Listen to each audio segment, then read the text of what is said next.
Bueno, seguimos aquí en La Brújula y junto con Daniel de Abrantes, y creo que estamos comunicados en este momento con Eduardo Macaluce. Eduardo, ¿estás en línea? Sí, ¿cómo les va? Buenas tardes. ¿Cómo estás vos este día tan frío de invierno? Sí, es horrible. Eduardo, bueno, para nosotros es un gusto y si tenés tiempo me gustaría que fuéramos un poquito de cuestiones generales a cuestiones después un poquito más particulares. ¿Estás de acuerdo? ¿Cómo no? Bueno, nosotros ya te presentamos al aire, así que no te vamos a volver a presentar, porque nadie conoce mejor que vos quién sos, y bueno, para nosotros es un verdadero placer estar charlando contigo. Igualmente. Hay hoy en un diario extranjero que dice que es urgente una nueva agenda de izquierdas, que dice que la clave será ofrecer una sociedad futura basada en los valores clásicos y una base ecológica, un sistema de distribución en el que se respeten los valores ecológicos, la igualdad y la libertad. Esta oferta, ¿no?, de una nueva agenda de izquierdas, ¿vos la estás viendo presente en la Argentina o sentís que es algo que todavía tenemos que construir? Yo creo que falta mucho, ¿no? En realidad hubo intentos desde hace mucho tiempo, pero es evidente que se han cometido muchísimos errores porque cada vez que la gente la población tiene que definir con su voto, terminan habiendo opciones donde muchos votan o el mal menor o votan por quien no quieren que gobierne. Y eso implica que quienes buscamos una alternativa en los términos en que vos lo estás diciendo, no hemos podido o no hemos sabido, o las dos cosas, desarrollar una alternativa que tenga fuerza en el conjunto del pueblo. ¿Y cómo pensás vos que se puede encarar? Porque alguno de nosotros lo está buscando también desde hace años y o no hemos podido o no hemos sabido, pero ¿cómo pensás vos que se puede encarar esto de cara, no a las próximas elecciones, de lo cual vamos a hablar después, sino un poquito más hacia adelante? ¿Cómo pensás que se puede encarar? Es difícil y es complicado. Creo que hay que tratar de unir voluntades, tener una agenda clara. Me parece que hay muchos tópicos que no se profundizan. En general, lo que veo es que en la dirigencia se resuelve en los términos inmediatos del presente, pero con los libros de hace muchísimos años atrás. Muchos de nosotros nos hemos formado leyendo libros que dan cuenta en muchos casos de la realidad, pero en otros están hablando de una sociedad que ya no existe más o que está dejando de existir. Claro. Eso implica que nos tenemos que sentar a leer, a estudiar, a ver las perspectivas del mundo, qué es lo que se está discutiendo en el mundo. Hoy, por ejemplo, hay claramente una guerra no solo comercial, sino en muchos términos, una guerra por el espacio, una guerra militar, una guerra por las finanzas, y en general casi todos los países están tendiendo a replegarse. Argentina acaba de firmar un acuerdo para abrirse con la Unión Europea, es decir, estamos varias décadas atrás de lo que está pasando en el mundo. Y eso significa y muestra que hay una dirigencia que no está discutiendo lo que está ocurriendo hoy, sino que se mueve por ahí por supuestos ideológicos, moviéndose como el mundo se movía hace 20 años. Efectivamente. Déjame que voy a hacer un pequeño paréntesis porque te voy a comentar algo anecdótico, pero me olvidé mi celular. Cuando envié que vos ibas a estar en el programa de hoy, recibí una serie de devoluciones, una que te voy a contar algunas nada más. Uno que te manda un abrazo es Fabio Basteiro. Mira. Otro que manda, que dice que hizo la encuesta 2009 con vos, es Beto Baigorria. No sé qué encuesta 2009 hizo con vos, pero es lo que me envió, es lo que me acuerdo. Sí. Una oyente de esta radio, que además tiene un programa en la radio, María Ángeles, dice que vos fuiste, no sé si maestro o profesor de su hijo, y me dijo que te enviara el recuerdo, el mejor recuerdo que tiene su hijo de vos, que son... Bueno. Y en general he recibido todos, lástima que me olvidé el celular, pero he recibido todas aprobaciones. Quiere decir que has pasado vos por la política dejando buenos recuerdos en todos lados, y eso creo que es realmente muy bueno para una dirigencia política que en términos generales deja malos recuerdos después de haber pasado por la función pública.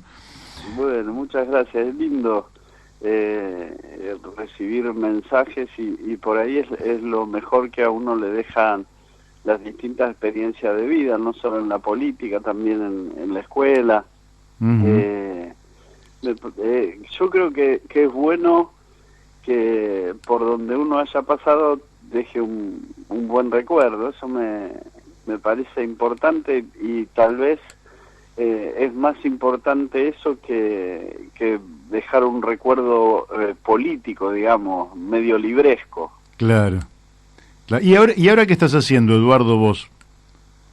Yo cuando terminé el mandato volví a la escuela. Terminé el mandato en el 2011, volví a dar clases en la escuela, en una escuela de La Ferrer y en otra de Morón. En la escuela de La Ferrer es la que estaba desde principios de los 80. Uh-huh. Y ahí fue donde me afilié al sindicato, que después se llamó SUTEBA, en ese momento era Unión de Educadores de La Matanza, y desde ahí organizamos durante la dictadura militar la afiliación en la escuela, después el cuerpo de delegados, y finalmente en el año 86 para mí fue muy lindo volver a dar clases, encontrarme en una escuela con muchos docentes con los que había compartido ahora, y la experiencia de la docencia para mí también es buena y es saludable, ¿no? Muy bueno eso, porque da cuenta de tus calidades morales, políticas, humanas sobre todo. Pero ahora te voy a llevar a un terreno más menos agradable, te diría. El otro sábado, no el pasado sino el anterior, 22 de junio, cerraron las listas de candidatos en los distintos frentes que se habían constituido 10 días atrás. Casi en todos los lugares, conforme lo que uno ha ido recolectando como información, amanecieron nuevamente todas las miserabilidades de los cierres de listas, ¿no? Y a veces tengo esta sensación, y me gustaría que vos me expresaras, que la dirigencia política argentina está mucho más ensimismada sobre sí misma que abocada a la resolución de los problemas de nuestro pueblo. Es decir, está mucho más concentrada en su propia suerte como dirigencia que en la suerte del pueblo para el cual se dice estaría trabajando. Con las excepciones del caso, ¿sentís que esto es cierto o sentís que es simplemente un cierre más de listas y son las tensiones de último momento y nada más que eso? Sí, son las tensiones propias de los cierres de lista. Nunca, en general, nunca terminamos conformes. Uh-huh. En una lista siempre hay alguien que cree merecer más de lo que se lleva. Eso es típicamente humano, creo que debe pasar en todos lados. Lo que hay en la Argentina es una discusión donde todavía no terminamos de sacarnos los viejos vicios políticos, y en realidad si uno mira las opciones, yo hoy no tengo dudas de que es imprescindible que Macri deje el gobierno en los términos democráticos, es decir, Correcto. porque la gente votó que no quiere tenerlo más. Me parece que esa es hoy la opción que uno tiene que definir. Pero también veo que no se resuelve en los términos de generar algo diferente, sino en general moviéndose con las premisas de la vieja política, ¿no? Es probable que se logre el objetivo de que Macri no gane, cosa que me parece muy bueno. Así es. Pero después, cuando uno mira las listas, ahí hay de todo. Hay de todo. Hay gente que por ahí puede mostrar y generar y tratar de abrir un camino, pero también hay otras personas que no por cuestiones personales, sino por las trayectorias y por las prácticas políticas, es difícil que podamos hacer algo diferente de lo que se hizo hasta ahora, ¿no? Sí, claro. Es como una suerte de situación en alguna medida de encerrona, pero lógicamente que finalice democráticamente este gobierno que tanto daño le ha hecho a la sociedad con promesas incumplidas como la de pobreza cero. ¿Cómo estás viendo, dado que vos estás en Morón y La Matanza, cómo estás viendo la situación social, la situación de tus alumnos, de los lugares por donde estás caminando? ¿Qué podés reflejar de lo que es la evolución en los últimos 3 años y medio de gobierno?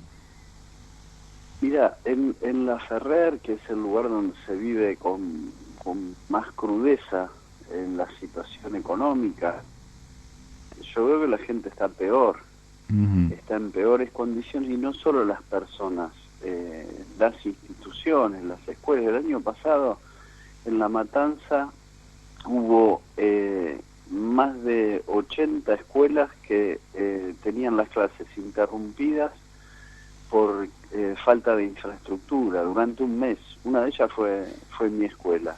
Y todavía en muchas de ellas, entre ellas la secundaria 23 de La Ferrer, no está resuelto.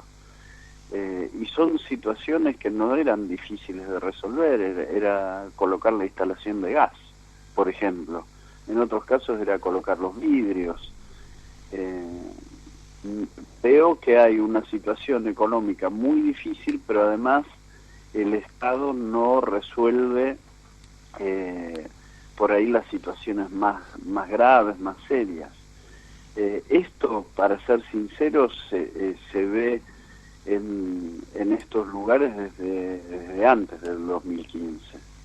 Sí. Gente que estaba en malas condiciones económicas desde 2012, 2013, la cosa se empezó a deteriorar. Pero lo que hizo este gobierno fue profundizar tremendamente la desigualdad.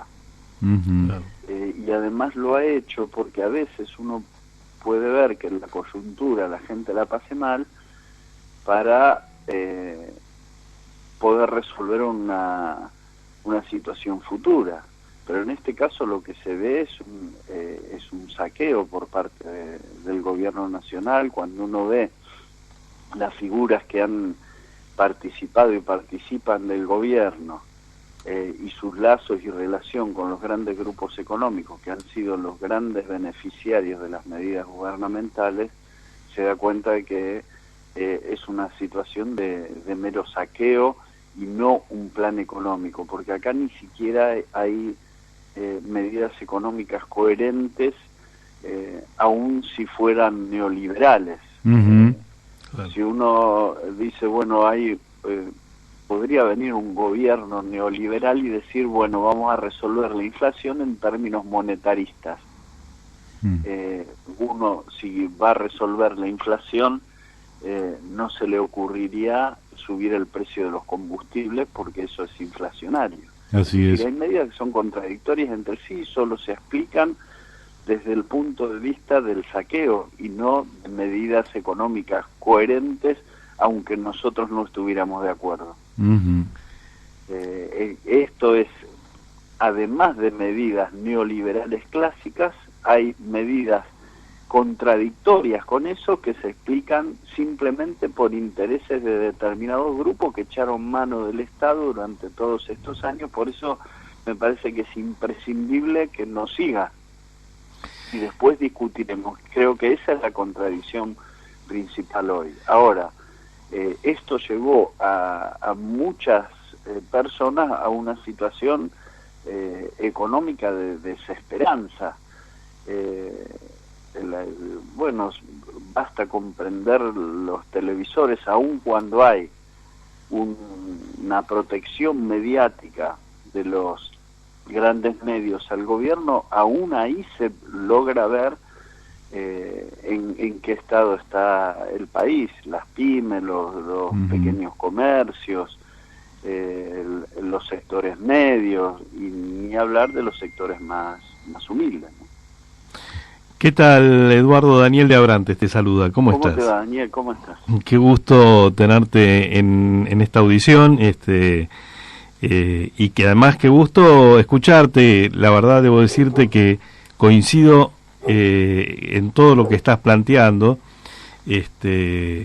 Y bueno, planteaste el tema del modelo de saqueo, y yo creo que esa es la mejor definición del problema profundo que tiene la Argentina, y creo que el saqueo no se limita a los últimos 4 años, sino que tiene una larga historia en la Argentina, y lamentablemente eso también nos hace, qué sé yo, cuando yo veo ahí sentado en una mesa al ex gobernador Gioja, digo, bueno, me trae ideas o me trae recuerdos feos, ¿no?, en torno a la política minera y a situaciones de saqueo que ha vivido la Argentina en los últimos años. Ahora, ¿cómo salimos de esta situación? Vos bien decías que hay que estamos viviendo una aceleración de los tiempos históricos muy importante. Todo esto lo vivimos en carne propia, ¿no? Sabemos que 5 años, los 5 próximos años, las cosas van a modificarse por ahí con más intensidad que en los últimos 20 o en los últimos 30. Eso nos obliga a estudiar, a ayornarnos, a pensar en términos de futuro. Y vemos que, por otro lado, que la discusión política en la Argentina atrasa no solo las medidas que toma un gobierno conservador como el que estamos viviendo, sino la discusión política en general, ¿no? La izquierda no está presentando una renovación adecuada en sus ideas, en sus planteos, y bueno, parece ser que debería estar surgiendo algo nuevo en la Argentina, porque lo que estamos viendo es el agotamiento de todo un sistema político. Yo no sé cómo lo vivís vos eso. Sí, y creo que hoy, desgraciadamente, porque no se trabajó en forma adecuada, hoy la coincidencia es, en términos electorales, para vencer al macrismo. Creo que eso hay que acompañarlo, pero creo que no es lo que se debió haber hecho. Tendría que haber habido una conjunción alrededor de determinados puntos. El primer punto para mí es cómo se va y cómo se piensa resolver la deuda externa, el problema de la deuda. Si se piensa estudiar en serio y resolver a través del Congreso, una vez que se estudie la legitimidad o no de esa deuda, o si se va a aceptar esa deuda a libro cerrado y se va a pagar a como pueda cada uno, es decir, a como se pueda, es descargarlo sobre los trabajadores, porque esto va a ser así. Eso me parece que hay que discutir alrededor de 10, 15 puntos que son vitales, y ese es el punto que se esquiva. El punto de la deuda externa es el punto nodal, que se esquiva siempre en todas las discusiones, y no digo que sea fácil de resolverlo, porque no es fácil sentarse a discutir con los organismos financieros internacionales después de semejante préstamo que pidió este gobierno y que deja un cepo para los gobiernos que vienen en las próximas décadas. Pero hay que sentarse a discutirlo, Sí. porque es evidente que ese va a ser un punto de ruptura para la coalición, que puede ser una coalición gubernamental, esta de todos que estoy diciendo, que es la que se supone que puede ganar. Y ese va a ser un punto vital para discutir. ¿En qué términos se va a afrontar no solo el pago, sino nosotros pensamos que hay que revisarla antes de acceder a los pagos, porque estamos convencidos por las demostraciones documentales que han después Alejandro Olmos Gaona y muchos otros, podría citar a Héctor Giuliano también, que demuestran claramente que la deuda originaria cuyos intereses se están pagando hoy es espuria, es decir, no está respaldada documentalmente, y esto se le escamotea, se le esconde a la gente, y parece que lo que se discuten son clichés. No hay que pagar la deuda, hay que pagar la deuda, pero no se discute esto de fondo. En general, desde los estamentos de poder, el planteo que hacen es, bueno, si somos un país honesto y decente y queremos tener prestigio internacional, tenemos que afrontar las deudas. Y eso cualquier ciudadano común dice, bueno, sí, es correcto, si uno tiene deudas, pagarla. El problema es que en la deuda son renegociaciones que se están haciendo sobre una deuda original que no está respaldada documentalmente. Y así como uno dice, si uno contrae una deuda, es honesto pagarla, en este caso está demostrado que Argentina no ha contraído en buena parte un porcentaje importante de una deuda que no ha contraído nunca, y que ha aceptado declaraciones juradas de los supuestos tenedores de esa deuda, que después, como se renegoció, pasó a manos de distintos bonistas. Esto no lo desconocen ni los organismos financieros internacionales, ni los que le dieron crédito a la Argentina, ni lo desconocen los dirigentes argentinos. Claro. Sí, es cierto lo que vos decís. También es cierto que de la Argentina se han fugado 400.000 millones de dólares en los últimos años. Se han blanqueado 100.000 millones de dólares que mayoritariamente están fuera del país. Entonces, digamos que es cierto todo lo que vos decís. Ahora, también es cierto que buena parte de los actores en la generación de esa deuda son sectores mismos de la Argentina, ¿no? Que se han beneficiado de esta situación de saqueo del país. Sí, sectores económicos muy fuertes y también que han sido beneficiados, y a veces están de los dos lados del mostrador. Sí. Bueno, ese es un punto. El punto a discutir también es el de la fuga de capitales. ¿Cómo hacer para resolver esa situación?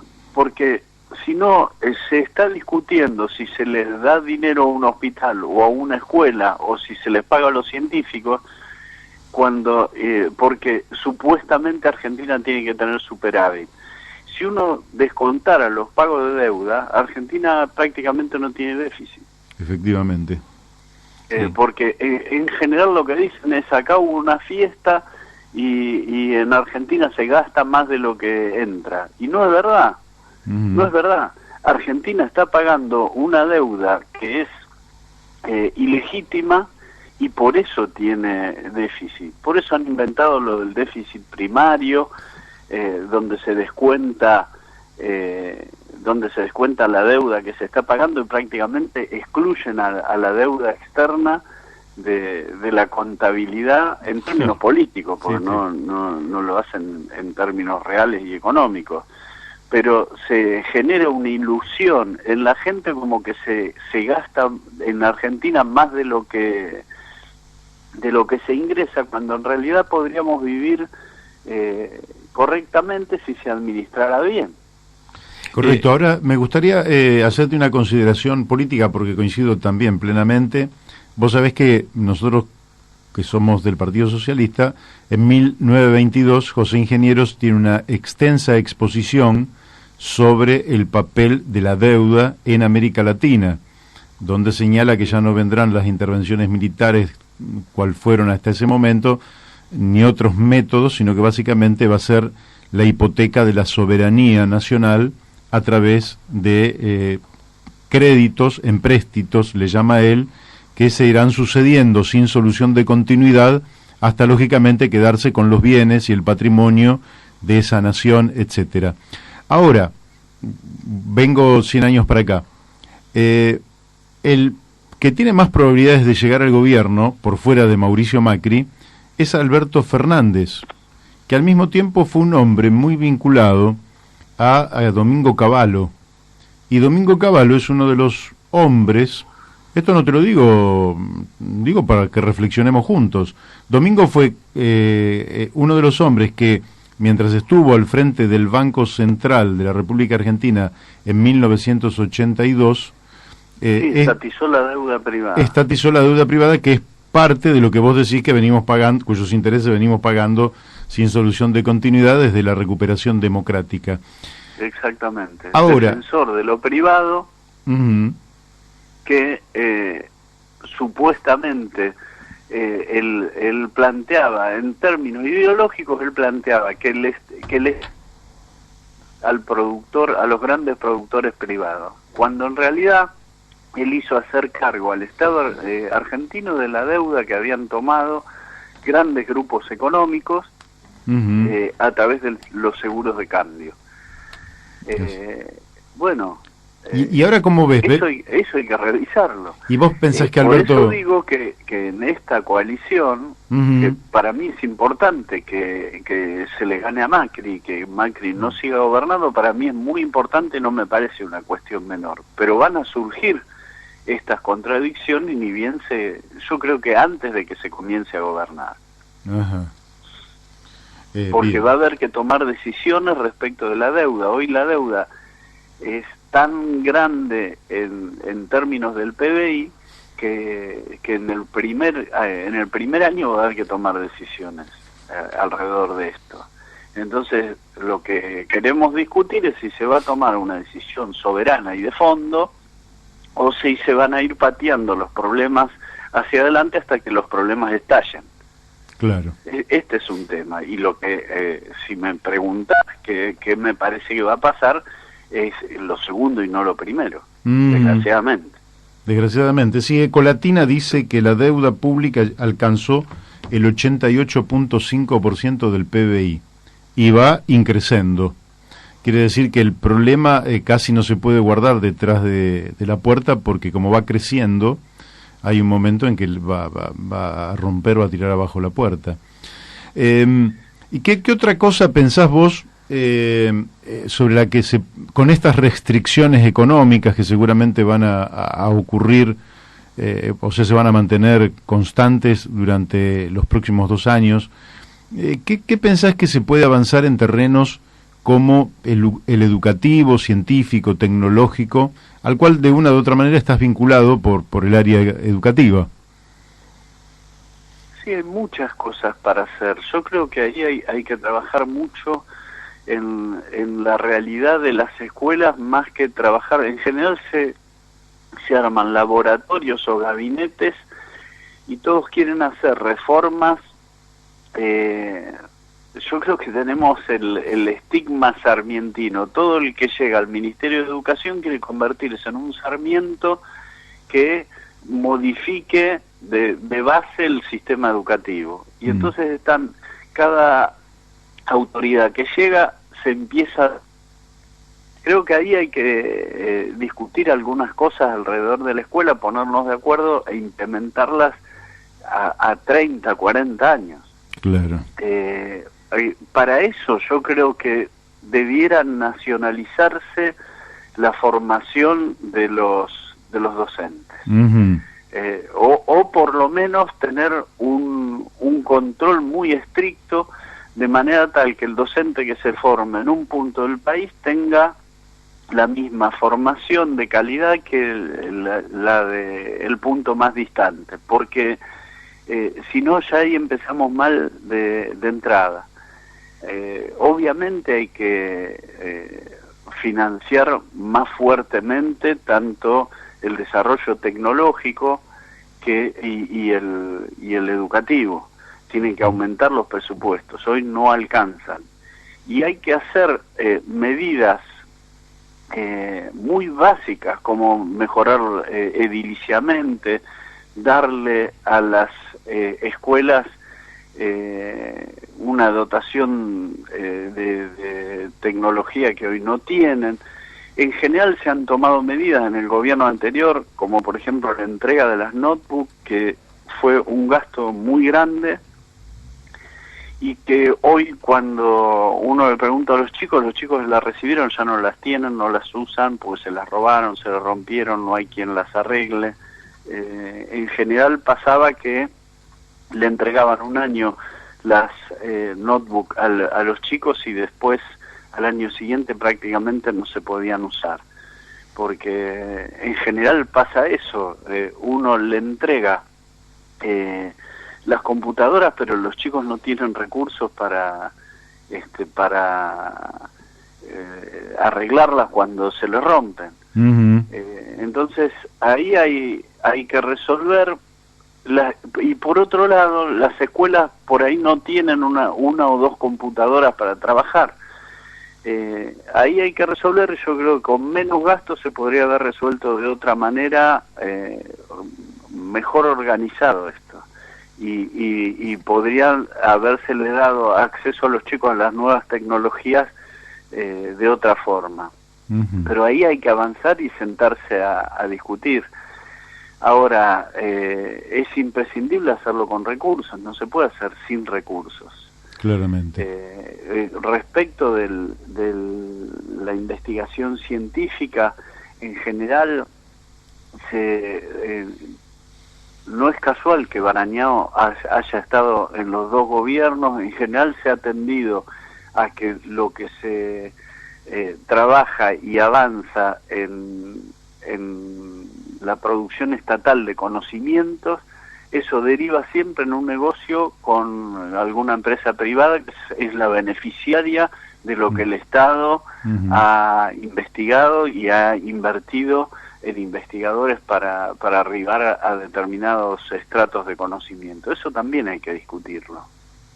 Sí, sí. Creo que esas son dos cuestiones básicas, ¿no? El resolver el tema de la infraestructura en las escuelas y el tema de la inversión, y no solo de la inversión, sino del manejo del conocimiento que se produce en términos estatales, y que en general es derivado generalmente a un beneficio económico a las empresas privadas. Y eso hay que discutirlo. Yo no estoy en contra de emprendimientos mixtos, pero creo que el Estado no debe ser el socio bobo.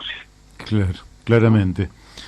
Te tomo el mismo tema, pero desde un ángulo más que tiene que ver con una crítica que en algún momento hizo Enrique Dussel, el filósofo que nació en Mendoza, argentino, que vive en México.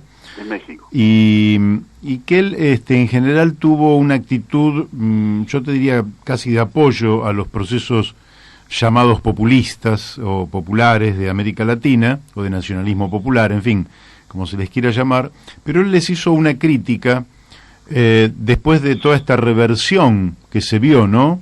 Hace 10 años era un escenario en América Latina y hoy es otro escenario. Y él dice que no en los sistemas educativos mantuvieron en general los principios ideológicos del colonialismo. Es decir, que no ha habido una pedagogía para la liberación que hubiera sido poner en tela de juicio el conjunto de las ideas, digamos, heredadas, que nos vienen desde la colonia, pero que se van reproduciendo por un sistema de intereses económicos que las reproducen, y que en general, tanto sea en el caso de Lula como en el caso de Cristina o de Bachelet, han dejado que el sistema educativo siga reproduciendo las ideas tradicionales y por tanto la reversibilidad de los procesos políticos se hizo más sencilla. ¿Qué pensás vos de esto? Mira, el tema, para poder hacer, esos son procesos muy largos, no se dan de una generación para la otra. Uh-huh. El descolonizar las mentes, porque hay una precaución que uno tiene que tener, es, porque a veces se confunde, el liberar las mentes de los pibes no significa lavarles la cabeza para que piensen lo que yo quiero que piensen, sí, claro, sino dotar a los chicos de elementos críticos para observar la realidad y poder saber a qué obedecen, a qué intereses obedece cada posicionamiento, y poder tomar una decisión propia, sea cual fuere la que decida el pibe, alrededor de ese tema. Y eso implica modificaciones que no se den de un día para el otro en la educación. Yo creo que más en la docencia hay más en la docencia que en la dirigencia burocrática, digamos, de las autoridades educativas. Hay una conciencia de eso y hay una búsqueda, que no siempre esa búsqueda es sistemática, pero hay una búsqueda en las escuelas sobre cómo darle a los chicos elementos para que sean ciudadanos críticos. Y eso me parece que es bueno y creo que se va a ver en algunos años. Y creo que se puede llegar a notar también en las decisiones que se tomen alrededor de los temas que no solo sean educativos, sino de los temas políticos, económicos, sociales, culturales. Pero esos son procesos que se dan muy lentamente, no se dan de un día para el otro, ¿no? Sí, claramente. Perfecto. Eduardo, te hago otra pregunta. ¿Cómo estás considerando el papel del, llamémosle, sindicalismo en el área educativa, en torno justamente no solo a las reivindicaciones de los docentes, sino también en torno a este contenido y esta estructura educativa que tenemos en la actualidad? ¿Discute o, como son las críticas generales que hace el oficialismo, bueno, lo único que les interesa es el salario docente y todo lo demás, que ya lo justificaría, ¿no? Si fuera lo único que le interesa, ya lo justificaría, pero que todo lo demás es como que no tiene mayor interés. ¿Cómo estás viendo el papel del sindicalismo? Bueno, por empezar, no es unívoco. Hay dentro del sindicalismo docente muchas corrientes. Lo que tienen en común es que los dirigentes de todas esas corrientes viven como los maestros. Vos vas a la casa de cualquier dirigente, trotskista, peronista, radical, socialista, y tiene la casa que tiene un docente. No viven como gerente, no viven en mansiones, no viven como empresarios. Eso bueno. A mí me parece bueno y me da tranquilidad en el debate, que muchas veces es arduo y es caliente, pero me da la tranquilidad que se discute con honestidad. No todos tienen la misma posición. Ahora, sí podemos decir que en general los gremios docentes han tomado en sus manos la discusión del tema pedagógico desde los años 90. Yo me acuerdo que empezamos a hacer congresos pedagógicos en pleno menemismo, que parecía que era una cosa fuera de lugar, cuando en realidad había muchas luchas económicas que nosotros también las dábamos, porque dábamos lucha por las paritarias, por el salario, por las condiciones de trabajo, pero también empezamos a discutir cuál va a ser la pedagogía. Por eso digo que los procesos son lentos y muy largos, Ujú. Empezó a sacar una revista pedagógica, se hicieron congresos pedagógicos con 3.000, 4.000 docentes en distintos lugares del país, se llevó la discusión pedagógica a las distintas provincias, se trajo de las provincias lo que las provincias habían generado. Yo creo que hay una discusión muy rica en las bases, en los cuerpos de delegados, en las mismas escuelas, alrededor del tema pedagógico. La cuestión es que por fuera de todo esto se han discutido reformas entre cúpulas dirigentes sin siquiera escuchar lo que los docentes estaban viendo. Y en general ha ocurrido una cosa bastante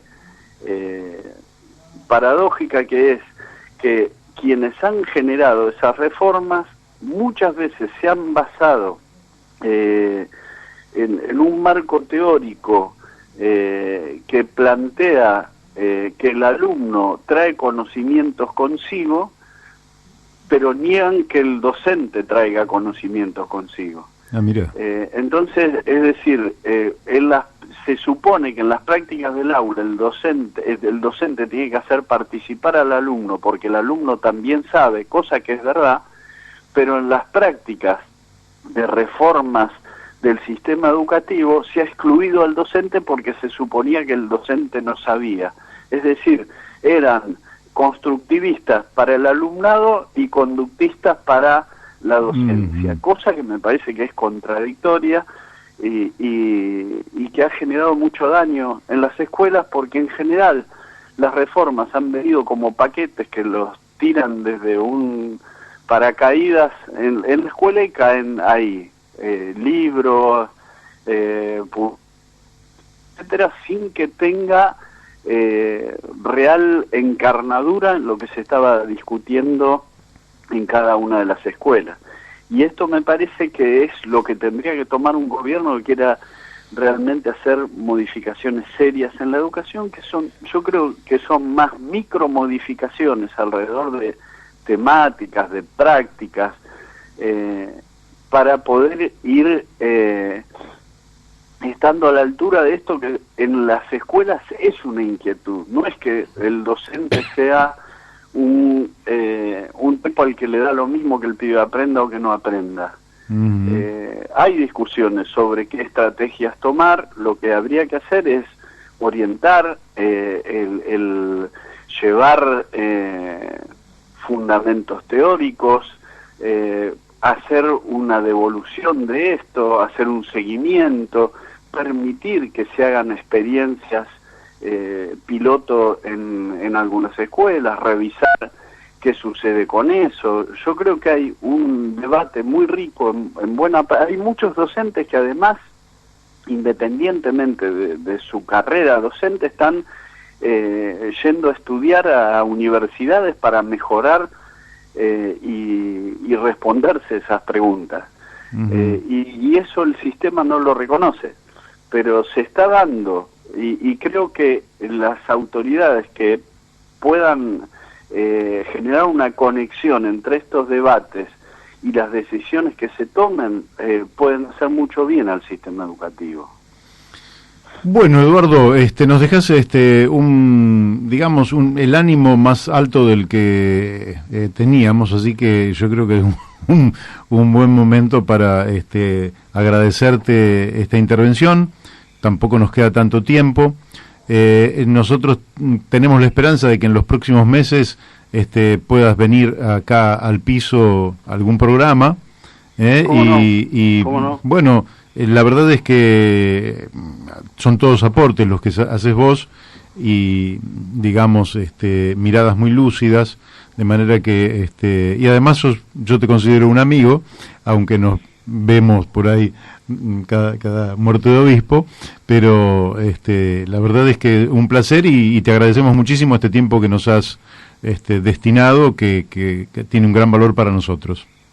Al contrario, yo les agradezco a ustedes, les mando un abrazo grande y les mando un abrazo también a Fabio y a todos los que mandaron mensajes, se los agradezco mucho. Bueno, se los transmitiremos. Gracias, ¿Cómo un no? fuerte abrazo. Chao, Un Eduardo. abrazo. Un abrazo. Chau. Bueno, hemos hablado con Eduardo Macaluce, docente, como ustedes habrán visto, diputado nacional y mandato cumplido, y que volvió después de que no buscó un puestito, no buscó, con lo cual demuestra que no todos son iguales y que las personas que tienen una actitud honesta, una actitud ética, moral, de compromiso con la sociedad, merecen que las resaltemos, porque en última instancia, sin idealizarlos, son las personas en las que nos debemos reflejar y que sirven de ejemplo para los chicos. Como hemos hablado muchísimo y hemos llenado todo el aire de palabras, vamos a descomprimir un poquito y vamos a pasar un tema y ya nos vamos a la última etapa del programa.